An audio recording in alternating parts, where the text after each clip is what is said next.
Hey Internet, welcome to the first video entry into our What's RAE Wednesday series, where we give you a backstage tour of the RetroEffect engine.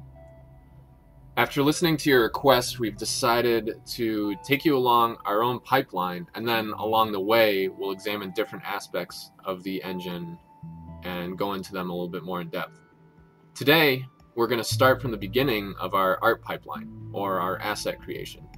And to do so, we start, of course, with Photoshop. Here, we have a completed art asset made by Kyle Pulver.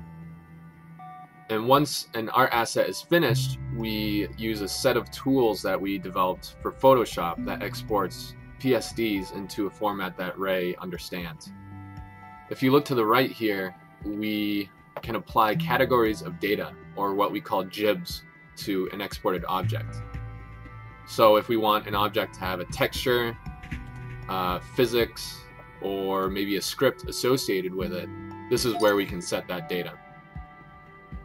We'll get into GIBs a little bit more another time, so for now let's just add a texture GIB to this bush so that we can see it appear in the engine.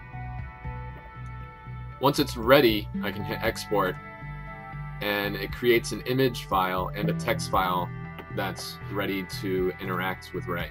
So here's the image and the text file. And when I'm ready to bring this new game object into the engine, I can run another script that we've created that takes the hundreds of images that we've exported and places them into texture atlases seen here. Once the game is launched, I can jump into our editor, find the object that we just added, background bush, and it's there ready to be added to the game. That's it for this week. Next week we'll look at what a game object is made of and exactly how it interacts with the engine. So we'll see you then.